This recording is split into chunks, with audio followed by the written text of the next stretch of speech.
So a few moments ago, I asked our children a pretty simple question. How can you be a good neighbor at school? And some of our youngest folks raised their hand and said, be kind, and be nice, and be a good friend. All great responses. And I think today, on this Back to School Sunday, as we are sort of kicking off our program year at CCSM, and people are headed back to school, and even if you're not going to school, there's still like an energy, right? And kind of a rhythm that comes with this type of, this season in the year.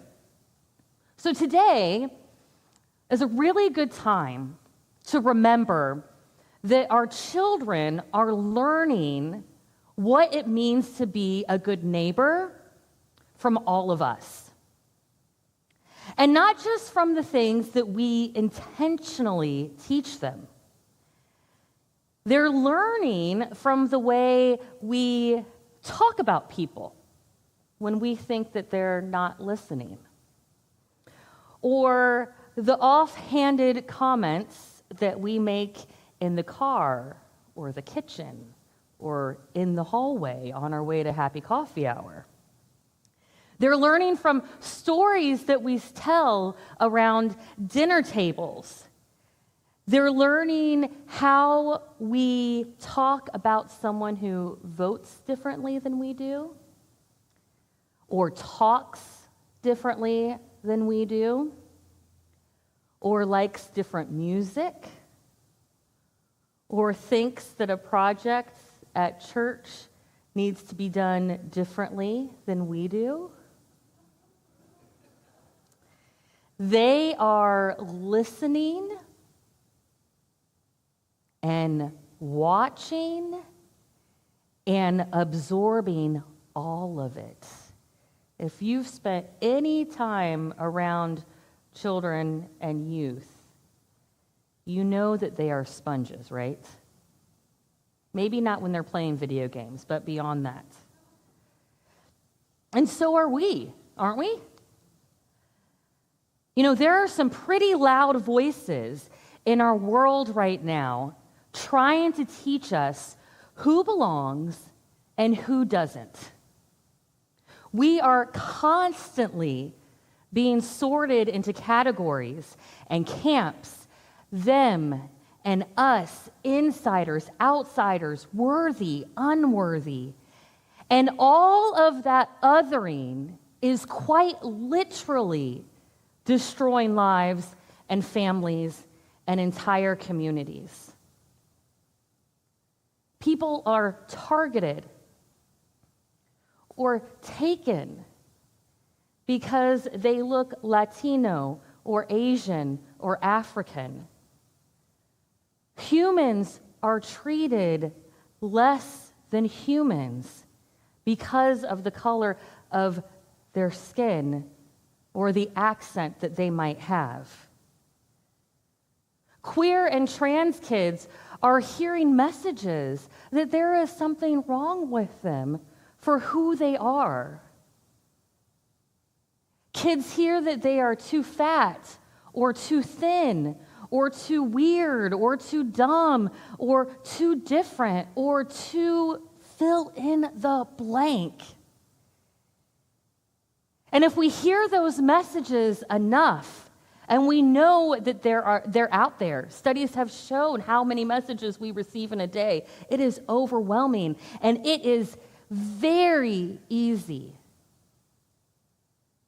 to start believing what they are saying about us and about them. But that's not what Jesus teaches us. When the scribe asked Jesus what commandment matters the most, Jesus reaches into their deep shared Jewish heritage, prayers and teachings that they probably know by heart. Love the Lord your God with all your heart and with all your soul and with all your might, from Deuteronomy. And then from Leviticus, love your neighbor as yourself. And while it's not said in the reading from the gospel that Tony just shared, they will know that there's something much deeper around that love your neighbor statement from Leviticus. Because it's really part of a wider story that's all about how we live in community with one another. Provide food for the poor and the foreigner. Don't lie or steal or exploit employees. Judge fairly. Don't slander or hate or hold a grudge or take revenge. But love your neighbor as yourself.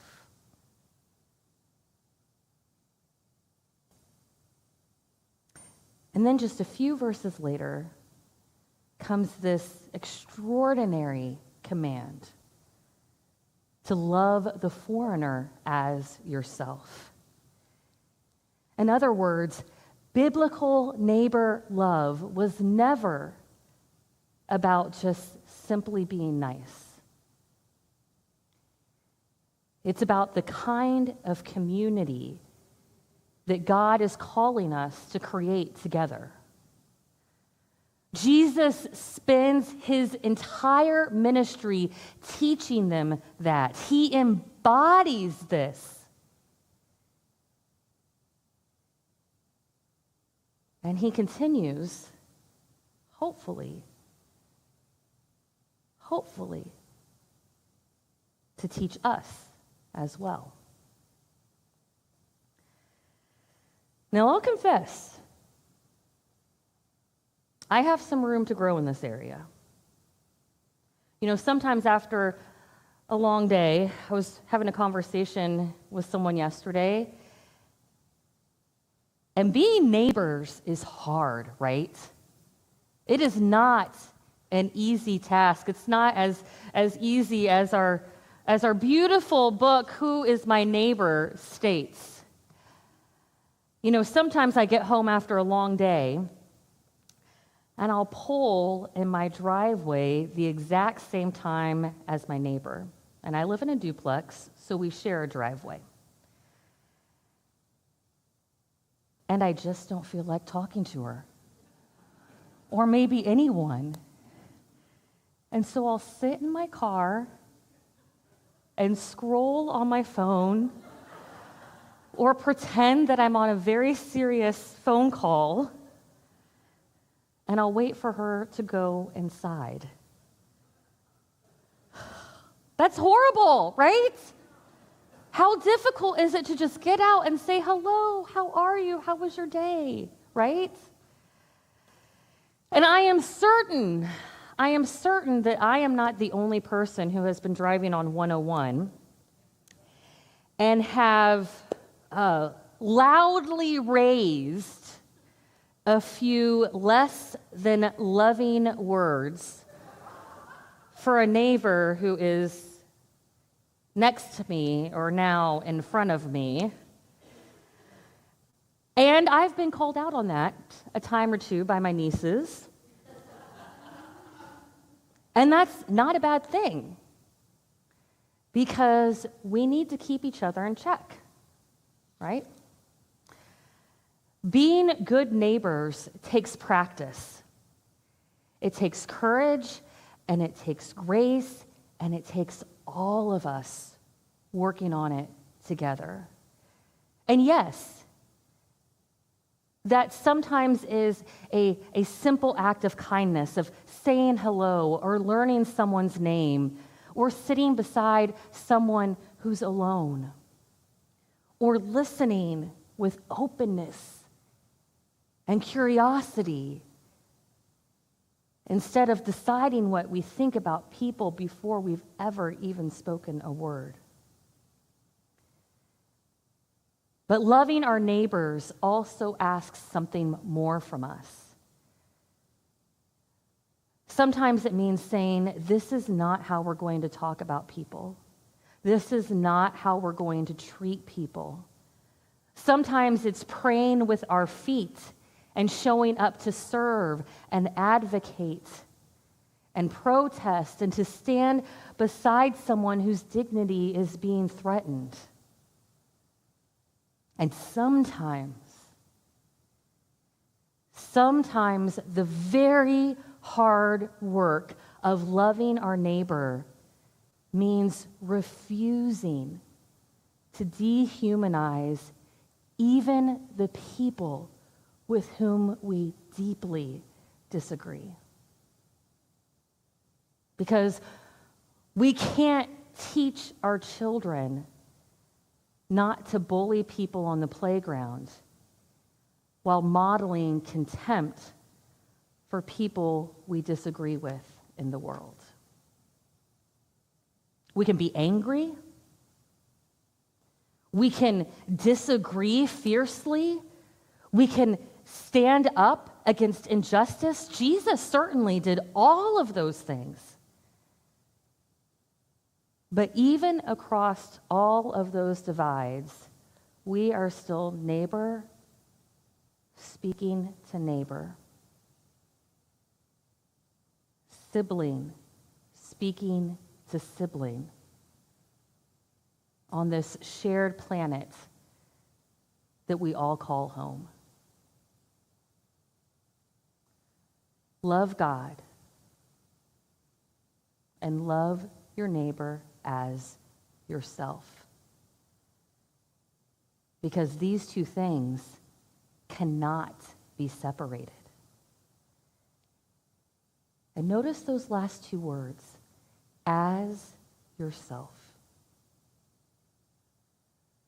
We also have to teach our children that they are worthy of love, that they don't have to become thinner or smaller or smarter or cooler or more successful or less weird to be worthy of love. They are children of God, created in God's image, beloved already. And so is the kid sitting next to them, and so is the person who sees the world differently than we do. So maybe one of the greatest gifts that we can give our students, that we can give each other as we start a new school year, is to help our children know just how much they are loved. So loved that there is enough to spill over into the lives of others. Tu y yo somos comunidad. You and me, we're neighbors. Let's pray. Loving God, you are the God of all neighbors. You have made each of us with tenderness and care. Whether we are learning at school or playing at recess or practicing sports or dance or creating art or music or sitting in board meetings or church meetings, help us see the people all around us as your beloved children and neighbors in your kingdom. When it is difficult to be kind, when we are annoyed by differences, when we want to lash out in anger or we're confused by others' choices, help us to show patience and grace. Encourage our hearts and our minds to be loving to our neighbors.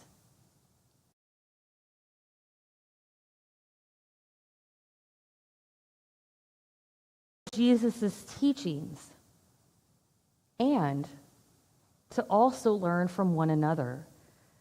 so that we may be leaders and teachers and peacemakers and healers of this fragmented world.